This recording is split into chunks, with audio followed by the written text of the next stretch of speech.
Good morning, Unity of the West Side. Good morning. I'm casual today, but I saw this t-shirt and I thought, I need to wear that today. Today, the title of my talk is Anchored in God, What is God? So a few weeks ago, I came to church and it was a normal Sunday. I gave my talk and I was pleased to meet Donna. And Donna shared the daily word with me that she wrote for January 31st, and she read it to you this morning, 1977. I don't want to tell you what I was doing in 1977. Do we remember? Okay, maybe I do want to tell you. It was my junior year in high school. So there was smoking on the lunch hour in the park adjacent to the school.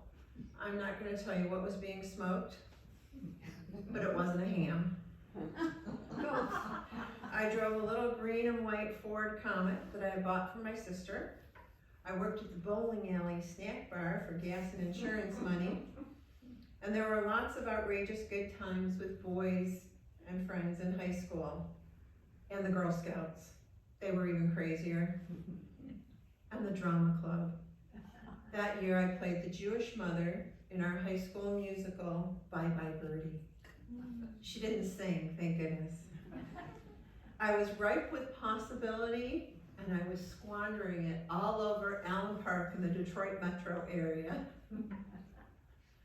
Back to that Sunday, when Donna gave it to me, I knew it was special, so I made her some quick copies so she could share with others in the back. And then I went on with my church work.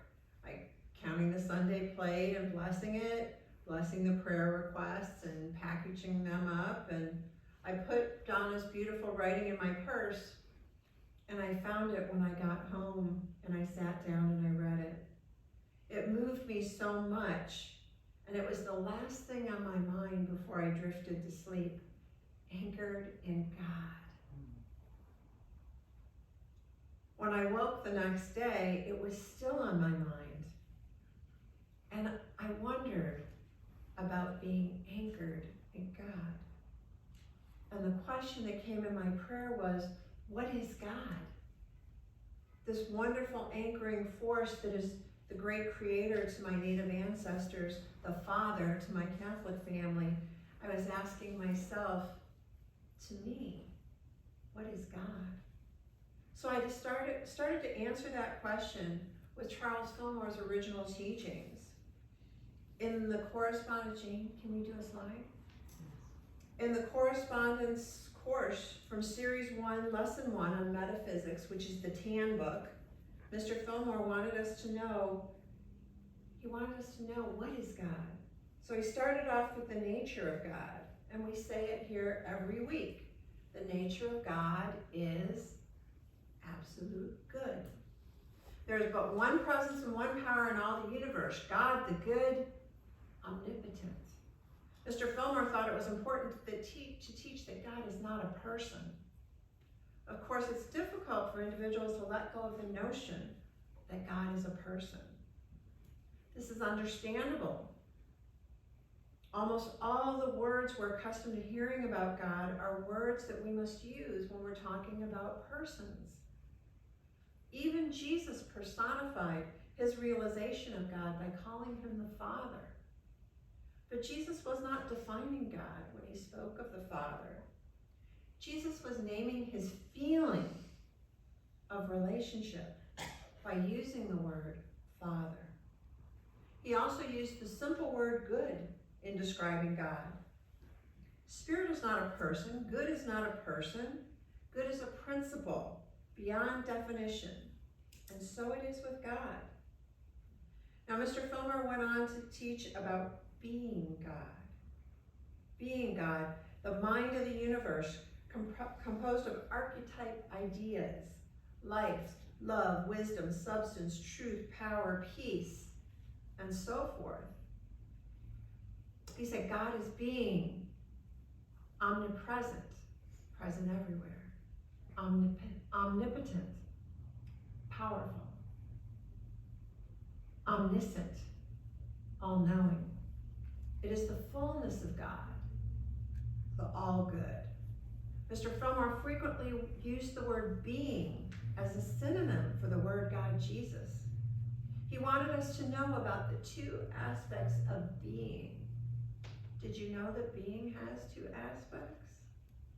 The invisible and the visible, the abstract and the concrete. The visible comes forth from the invisible, and this coming forth is always according to a universal method of growth from minute generative centers.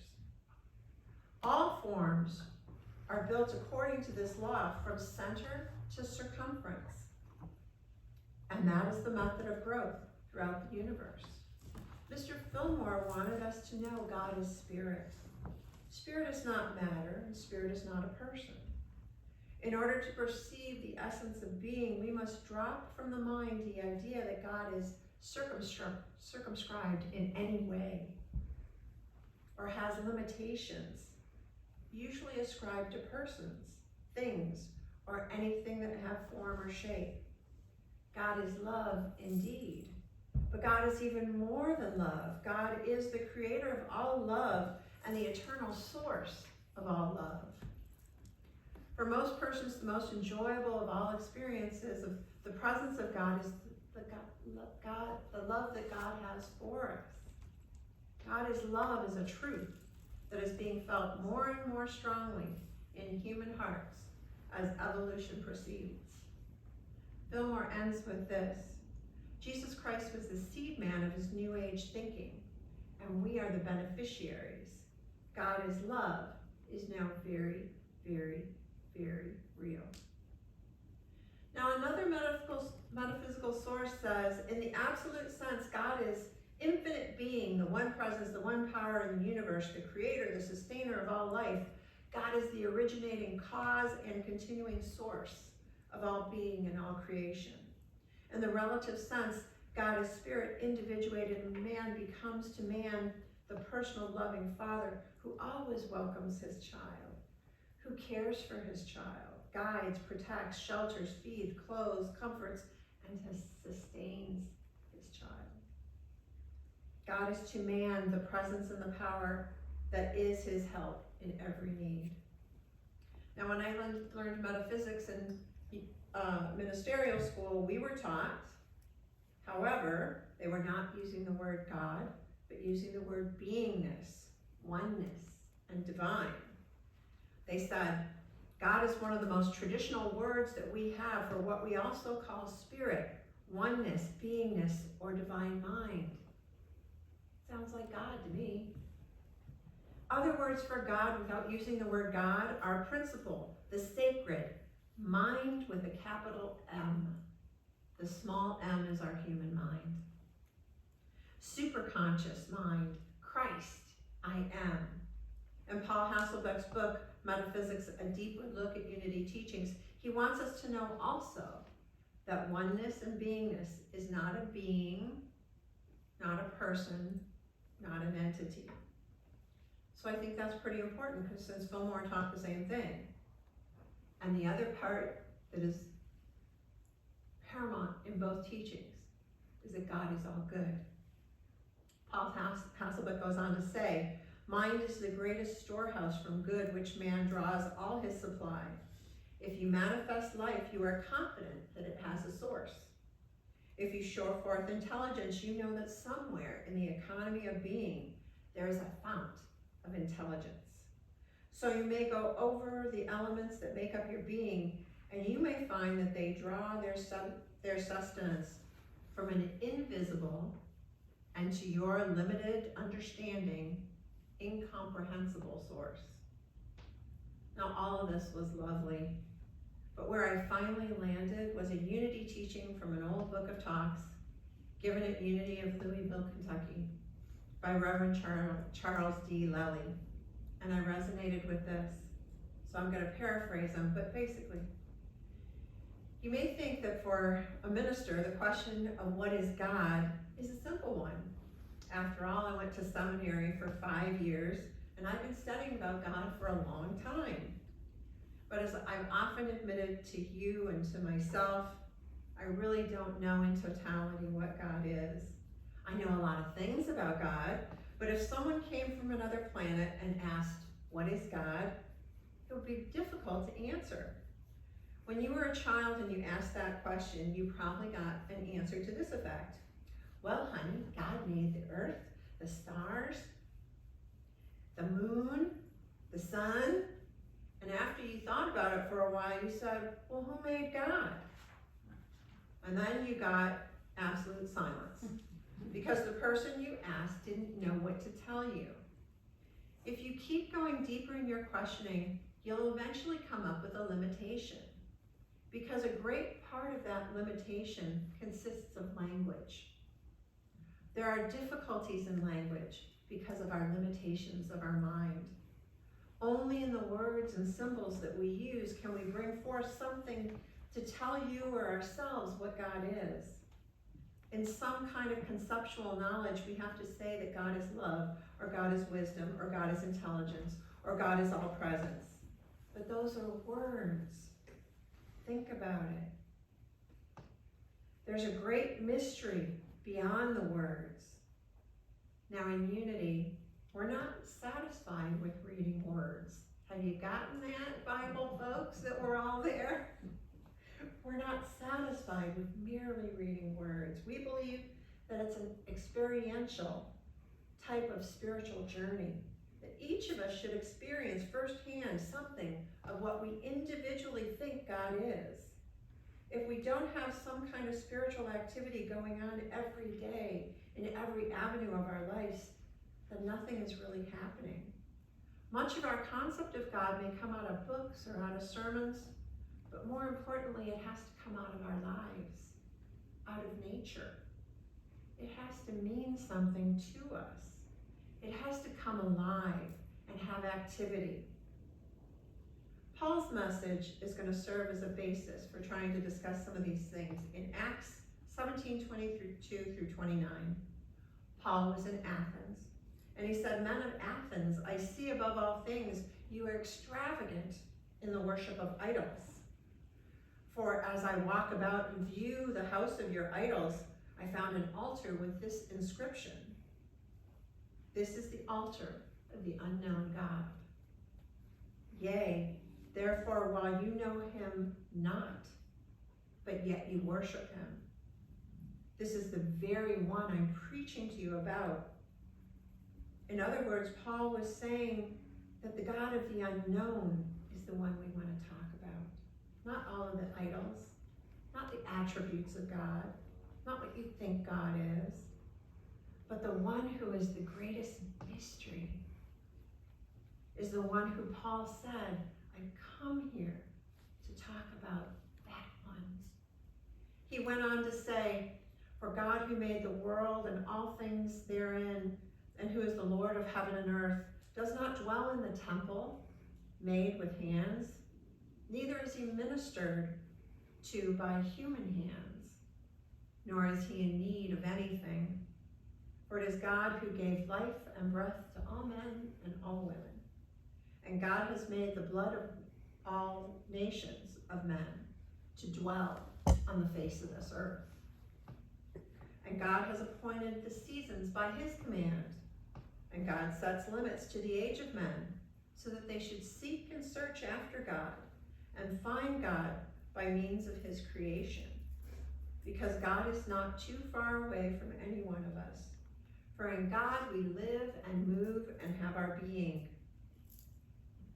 As some of your own wise men have said, for we are his kindred."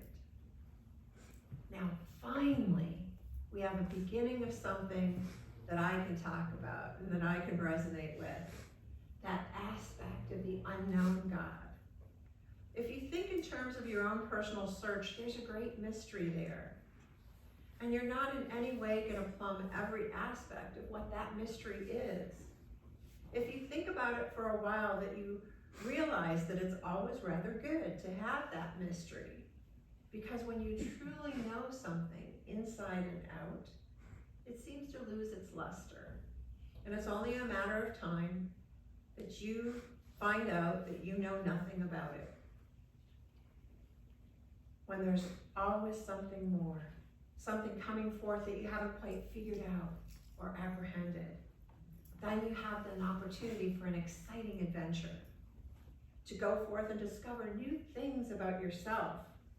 One of the things that we have to realize is that as little children, we have the concept that God was a man on a throne. It was anthropomorphic. We gave God human characteristics. This concept has been present throughout history and still exists today. You know, I've heard it said that religion started the day that there was one man and one woman on earth. And as soon as there were three people, there were politics. Many major religions teach that we came here fully developed, that the Adam and the Eve story, and ever since we've been going downhill. However, we do not accept the idea that this has been recessional, that man has been going downhill, that he's wicked and sinful, and that he has to rediscover a new way to come up. This whole business of going backwards doesn't make sense. It seems that if we realize that man, at first dawning, as he woke up and saw a beautiful morning and said, "My goodness, what made this morning? What made this air smell so good?" At that very moment, he began the slow process of awakening to his spiritual dimension. And this process has been a constant force throughout all mankind since the first of us walked on this planet. God is spirit. You can find God anywhere, in anything, anytime, in any place. It depends on your filter. How do you filter the world? How do you look at it?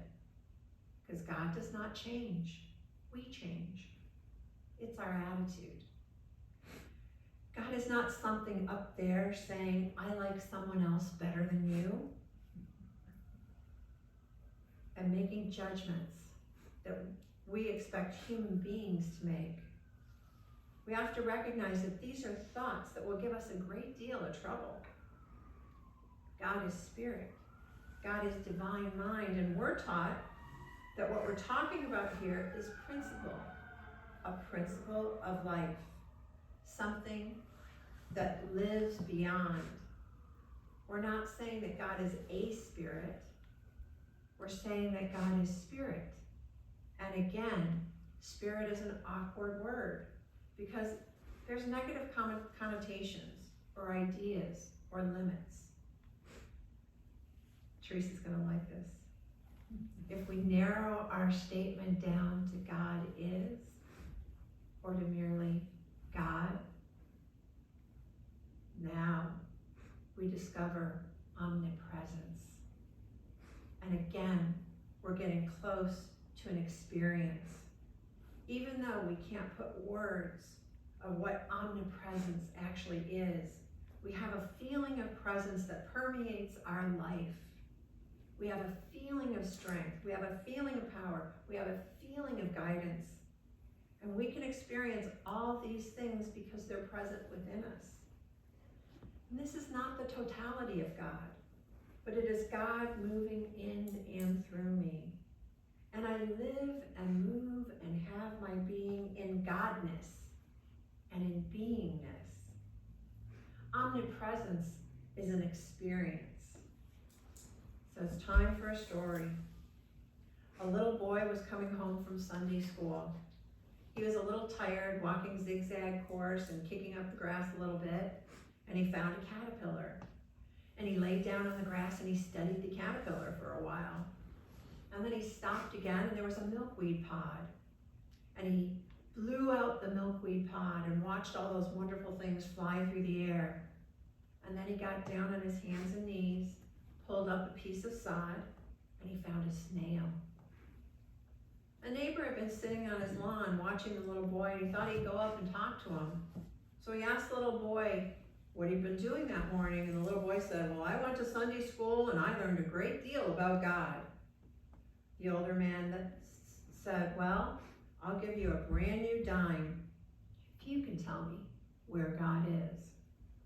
Quick as a flash, the little boy responded, "Mister, I'll give you $1 if you can tell me where he ate." God is everywhere, waiting for you to pick up a little piece of sod and appreciate what's under it. To get this aha, I see you, God, feeling. And finally say, aha, I know you, God. I'm joking about these things, and yet on the other hand, it's very serious about the fact that in those seemingly unimportant situations in our lives, like blowing milkweed away, smelling the air, smelling and looking at a rose, touching or smelling the skin of a newborn baby, in those very moments of time, we're discovering the certainty of God. The presence of God in a very specific, practical, down-to-earth experience. That is what I'm anchored to. That experience, that feeling of the anchor to that presence that allows me to become the expressor of God. Emmett Fox sums it up. With just about everything we said here, you will never be nearer to God through all eternity than you are right at this moment. As time passes, you will realize it more, but God will not be nearer to you than right now. God will never love you more than he does right now. So even though we may have a hard time explaining what God is, we've never ever been closer to God, to whatever you call him or her or it, than we are right now. Our daily affirmation is from Donna's Daily Word.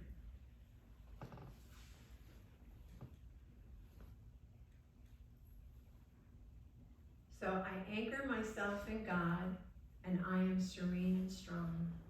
Can you say it with me 3 times? I anchor myself in God, and I am serene and strong. I anchor myself in God, and I am serene and strong. I anchor myself in God, and I am serene and strong. You know, the Bible verse that goes with this, the Lord is my light and my salvation. Whom shall I fear?